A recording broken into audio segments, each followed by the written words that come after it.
What's up, vinyl community? It's your boy Chris coming at you live as always from the man cave, and I'm here tonight, I should say, like a little after 12 a.m. East Coast time on a Saturday night or Sunday morning to talk to you about Slim Whitman, y'all. I'm just kidding. I know most of you guys watching this didn't see this video or didn't care to see this video or thought it was in poor taste. I don't give a shit. I'm going to do some more of them, but not tonight. I had fun doing it. Anyway. Alright, true story. True story, more important. I'm here to talk to you guys about truck stop compilation albums, y'all. Very important, very serious. You guys need to get them into your life. I'm just kidding. Alright. Alright, so, real talk. I'm here to you tonight, or this morning, however you want to say it, whatever. To me, the sun ain't up, so it's night. But anyway, that's just the way I've always looked at it. And here I am on Sunday morning to talk to you guys about participating in my boy Mazzy's Whack-A-Mole subscribers contest. So the gist of it for you guys, by the way, Mazzy, I love you, man. You're awesome. I think you were the first person to enter into the Tunes from the Man Cave. Jump on it. Jump on it. 500 subscribers contest. I've always really appreciated you for that. I've always really loved you for that. I loved your video. Your video was awesome. I've watched every video you've ever put out since then. No shit. No bullshit here. Not kidding. Even if I didn't comment on every single one of them, it was usually because I was sneaking off for 15 minutes at work to watch them while I was supposed to be making money for the man. But instead I watched Norman Maslov, aka Mazzy, school us to some shit. And you're one of my favorite channels, man. You're must-see TV for me. I really appreciate it. So who would I be if I did not return the favor? So you guys are getting a little look at the man cave right now. Bunch of wax over there. Some more wax over there in the corner. Some more wax over here that you can't see. But hey, I can't show you guys everything. I'm filming this on a super fancy iPhone 7, y'all. Bam! Like, what, 4 generations behind now? I don't give a shit. Alright, so the idea of the Mazzy Whack-A-Moles is 5 albums that you just walk back into the shelves, snatch up, come up and talk about. I've always loved the idea. I always thought it was awesome. It doesn't come across as scripted as or anything else. So I'm going to do this for Mazzy, for the Whack-A-Mole contest video update. And then I'm going to put, of course, a little Tunes from the Man Cave twist on it. Because, well, YOLO. And I'm not expecting to win and don't care if I win. So, hey. So, let's start it off, guys.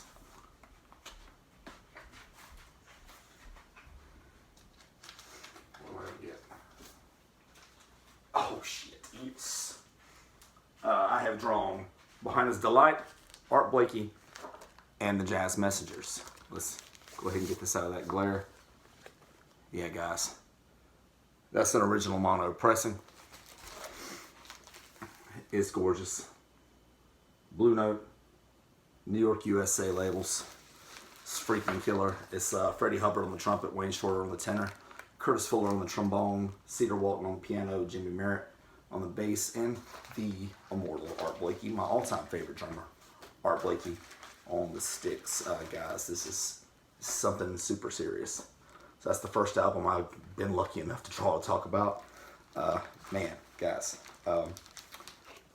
First of all, for starters, Art Blakey never made a bad album. That's important to note from the jump. Totally never made a bad album. To me, he's the greatest drummer that ever lived. He's my favorite drummer that ever lived. To me, of course, I mean, with any time you're talking about greatest, you know, the greatest of this, the greatest of that, it's always, of course, it's based on opinion. Like plenty of people who would believe the great Neil Peart, who just passed, 2 days ago, from the legendary band Rush, would be the greatest drummer ever. And they're not wrong in that opinion, of course. My opinion has always been, though, you have to evaluate jazz drummers and jazz guitarists differently than rock and roll drummers and rock and roll guitarists. Because my opinion, could be wrong, happened once before, But again, it's just an opinion. But I believe a lot of people would substantiate my opinion and agree with my opinion. I believe a lot of rock and roll musicians actually would agree with this opinion. And my opinion is that you take the greatest rock and roll drummers and guitarists ever, and they could not play jazz drums and jazz guitar the way these legends did. That's my opinion. It just is. So I evaluate them differently. I always have. So for me, Art Blakey's my goat. And there's no bad Art Blakey album to start with. But if you were so lucky as to start with this one, you're damn sure not going to be disappointed, guys. Awesome stuff on Blue Note. Next up, I'm going to shimmy back here real quick. Going to take a swig of this nice tall 2-glass beer I got here. Ballast Point, you guys know how I do my videos. Mazzy, this is for you, but it's still for me. By the way, cheers. San Francisco 49ers, NFC Championship game on our way. Let's go, baby.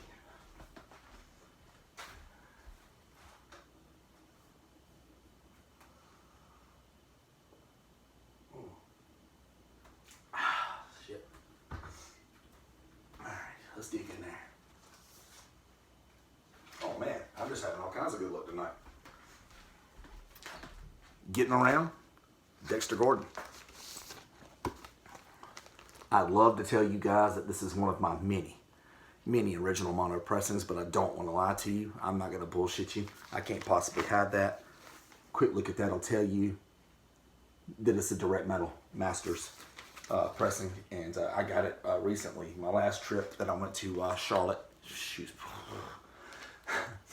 The last time I went to my birth town, my birth city, Charleston, South Carolina, probably about 6-7 months ago. Met up with my boy Marcus at DJ Party, who helps me grab so many of my awesome jazz records. Met up with him and his beautiful family. Took the wife down for the night, for half the day the next day. Great time, wonderful stuff all around. Great food, great music. Just because it's Charleston. I love Charleston. It's my favorite city in the country. I am completely biased, and I don't give a just to let you guys know. Can't wait to go back, but I popped in the record shop in Charleston. I grabbed this. I also grabbed a Cannonball Adderley record. It was great.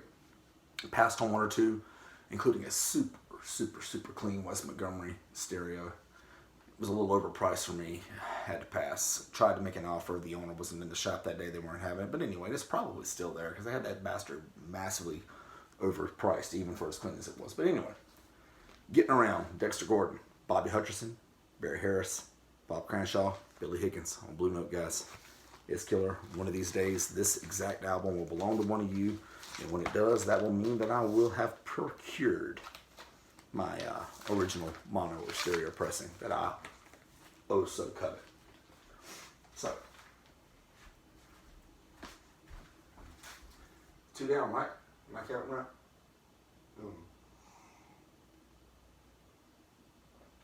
YOLO, anyway.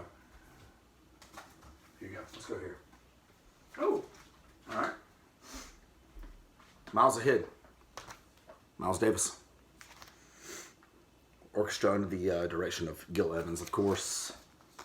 This is an original mono pressing. Columbia 6i mono. My favorite Miles, no, not by a long shot. I don't want to lie to you guys. Don't want to bullshit any of you. It's great stuff. For me, Miles at his best is about 55 to 62. And his prestige albums are all my favorites. I'm talking about Steaming, Working, Cooking. I'm talking about those. And then I'm talking about, for Columbia, I'm talking about Roundabout Midnight. These are my favorites. Anything with Coltrane on it, obviously. Those are all my favorites. But this is still awesome. And anybody, there are plenty of people I know that shit on the Gil Evans years by Miles. And I can't fucking figure out why to save my life. They're all awesome, guys. Miles never made a bad album. Let's just face it. Let's just call it what it is. Now, greatness comes under a different scale. It's like, my favorite basketball player, LeBron James. LeBron James scores 18 tonight and the Lakers lose. I mean, theoretically. Lakers played tonight. But theoretically. Lakers played tonight, LeBron James scored 18 points, and Lakers lose. Everybody's going to be like, well, why didn't he score 40 and they win? I mean, it is what it is. Great stuff. Great pressing. 6-time mono, so that's 3 down. That's 5 to go, and that's at least another 2 beers to drink, man. Let me go back. Hey, did I tell you guys that the 49ers are going to the NFC Championship game? Have I told you guys that? In case I haven't, the 49ers are going to the NFC Championship game, baby.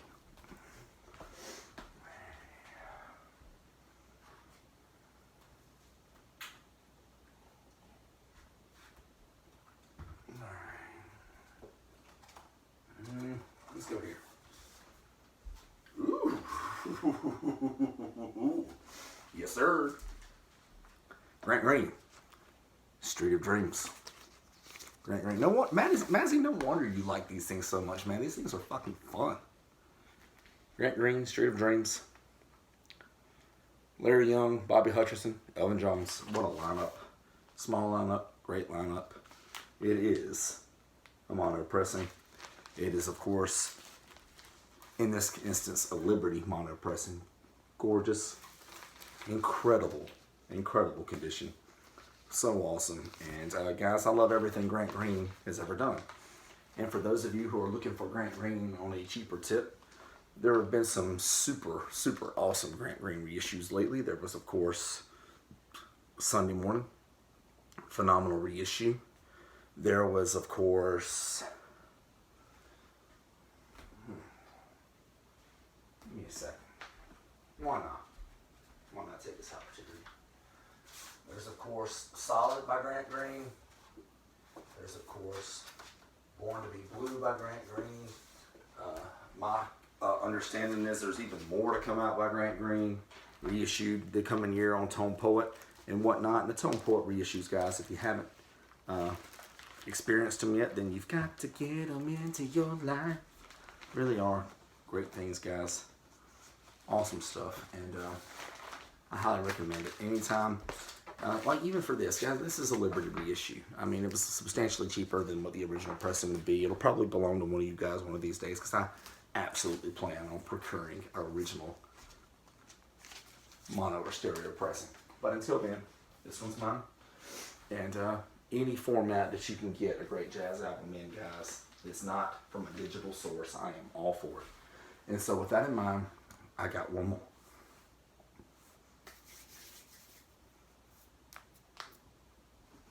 See what we got.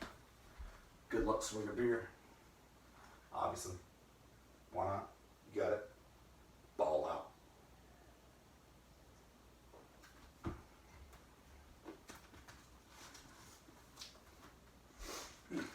Nice.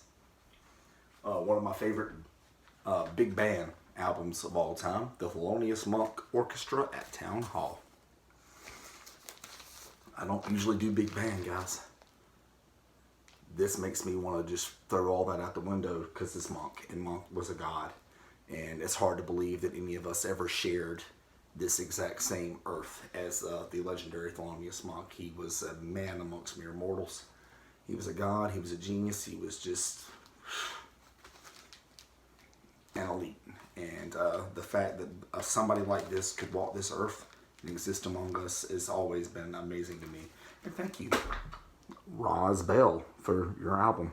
You took phenomenal care of it outside of writing your freaking name on it like a jackass. But anyway, because it doesn't belong to you anymore, it belongs to Chris.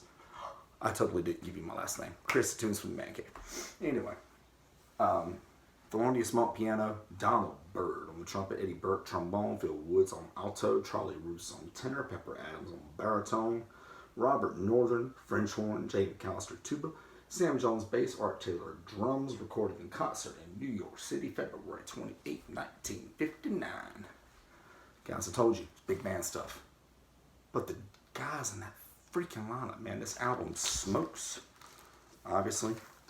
Bam! Riverside, my boy Dave at Local Bandography has recently dubbed me the Riverside Rambler. He ain't wrong. Let's just face it, he ain't wrong. And I'm gonna own that shit, guys. I'm gonna own that shit. So, yeah, Mazzy. 5 albums for me. Mazzy Whack-A-Mole style. I can see why you love it, man. That was a lot of fun. drawing out 5 albums, not knowing what it was I was going to pick, what it was I was going to talk about. That's great. And that was a lot of fun, man. But I don't care about winning. If I do win, I'm going to be gracious and grateful, obviously. But this was to support you, buddy. I love your channel. I love what you do. You're awesome. You're one of my absolute must-see TV. I mean, guys like you, my boy Dylan at Noble Records, my boy Steve Carlson, my boy Dave, Local Bandography, my boy Bill at the Vinylverse, my girl Melinda Murphy, my boy Chris Has the Spins, my Guitar Player 07. You guys are all must-see TV for me. I have to stop what I'm doing. I have to watch. And whether you get a comment on me or not, best believe I'm all caught up. I've seen them. I'm just a busy man, and sometimes I just don't have time to reply, but I've seen them all. Trust me. And I love all you guys. And I love you, Mazzy. You're awesome. And if I ever come out to Seattle, Martini's on you. Anyway, I just realized in this moment you're a San Francisco man. Are you a Niners fan? Are you? Please tell me you are. Please tell me you are. And if you're a Niners fan in Seattle, all that much better. Oh my God, Mazzy, that would just make this bearded Southern man's heart just, oh man. And if you are a 49ers fan in Seattle, if you are, and we pull this shit off like I think we can, 49er swag heading your way on your boy. I'm just saying. I'm going to be so happy. I'm going to order me one anyway. Why not send one up north to you? Up northwest to you, that should be. So, great contest. Great idea, Mazzy. I love the whack-a-moles. I love the channel altogether. You're my boy. And, hey, congratulations. I love everything you're doing. Keep it up. Till next time. Till next video. Keep dropping that needle, you guys.